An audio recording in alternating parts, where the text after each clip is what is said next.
안녕하십니까? 자, 이번 시간은 2023년도 4월 8일 날 시행된 국가직 9급 안전관리론 기출문제를 해설해 보도록 하겠습니다.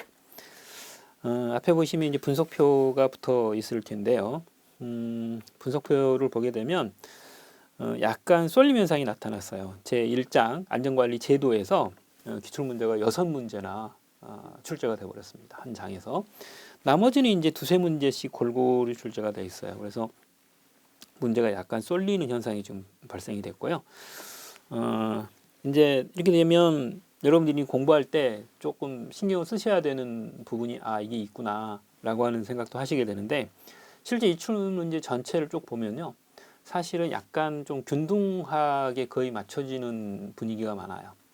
이게 사실은 이렇게 한쪽으로 쏠리는 경우들은 그렇게 흔치는 않습니다. 자, 먼저 이제 제1장의 안전관리 제도에서 6문제가 출제가 됐는데요. 제1절의 안전관리 개요에 보면 동기부여 이론이 있어요. 이거는 언제든지 꼭 한두 문제가 나오죠. 그 다음 제2절의 사고 원인에 관한 이론인데 여기서 3문제나 나왔어요. 거기 보면 이제 중대재해처벌법상의 중대산업재해 개념이 출제가 됐고, 그 다음에 이제 버드의 재해 발생 비율, 그 다음 세 번째 아담스의 사고 연쇄 반응 이론, 이렇게 3문제가 사고 원인 파트에서 출제가 됐습니다. 그리고 이제 제4절의 재해 코스트 관련 부분에서 강도율, 그 다음에 이제 무죄 운동에서 툴박스 미팅이라고 하는 거 아마 여러분들이 잘 아실 텐데 그거 출제가 됐습니다. 이렇게 해서 6문제가 한꺼번에 나왔고요. 그 다음 제2장은 안전윤리 및 심리 부분입니다. 이거는 이제 산업안전 심리 부분 제1장에서 1절에서 시험 문제가 많이 나오죠. 이거는 이제 레빈 법칙하고 피로 측정 방법 중에 생화학적 검사 방법의 요소가 뭐냐, 이걸 묻는 문제가 출제가 좀 됐습니다. 그 다음 제3절은 화재 등 소방안전인데요. 거기 보시면 제6절, 7절, 8절 부분에서 한 문제씩 출제가 됐어요. 그래서 소방 시설 및 시설 설치 및 관리에 관한 법률, 그 다음에 이제 위험물 안전관리법, 그 다음에 소방기본법. 그래서 이제 주로 출제가 되는 법률들이죠.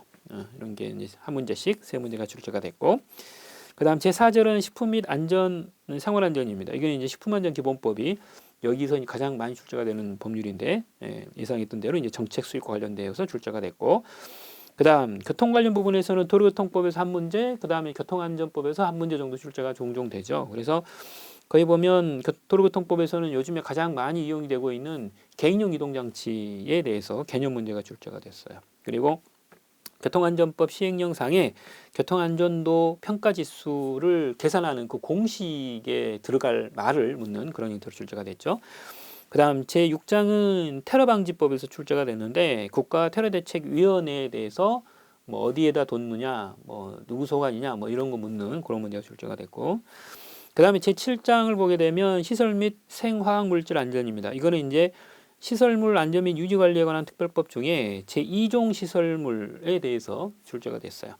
그리고 또 하나는 안전 점검의 종류 중에 수시 점검에 대해서 물었죠. 이건 이제 조문상의 문제가 아니라 실무적인 어떤 이제 점검 종류에 대해서 묻는 문제가 출제가 또 됐습니다. 그 다음 제8장을 보게 되면 안전진단 및 안전활동평가에서 3문제가 나왔는데 산업안전보건법에서 대부분 한 두세 문제 나오죠. 여기서 2문제 또 나왔고요. 그 다음에 이제 다중이용업소의 안전관리에 관한 특별법에서 기본계획 수립 과정에 대한 문제가 출제가 됐어요. 이렇게 해서 이제 전체 20문제가 출제가 됐는데, 방금 전에 이제 지적해드린 것처럼 쏠림 현상이 좀 있다. 이제 그 부분은 여러분들이 기억을 좀 하셔야 됩니다. 이제 이렇게 되면 여러분들이 이제 문제를 보실 때에 상당히 좀 부담스러운 그런 부분들이 좀 있죠. 부담스러운 부분도 있고 또 한쪽에 몰려 있기 때문에 이걸 어떻게 해야 되나 이런 생각들도 꽤 하시게 됩니다. 그래서 이런 것들을 여러분들이 이제 문제를 푸실 때나 이럴 때에 조절을 아마 조금씩은 하셔야 되지 않나 싶습니다. 그거를 일단 주의를 해주시고요. 그 다음에 이제 여러분들이 이제 보시다 보면 이제 이 내용 자체가 사실 이제 이 깊이가 있는 그런 형태의 문제가 아니고 최근에는 이제 개념이나 일반적인 어떤 정책 수립 과정에서의 문제나 이런 부분들이 주로 출제가 됩니다. 그래서 그런 부분들을 여러분들이 한 번 더 생각을 해주시는 것이 아마 좋을 것 같다라는 거고요. 자, 그러면 문제를 들어가 보겠습니다. 제일 첫 번째는 이제 동기부여 이론이죠. 2-1번으로 분류가 되어 있는데 메슬로우의 욕구 5단계에서 인간의 욕구 5단계를 순서대로 배열하는 것을 묻는 문제입니다. 정답은 3번이죠.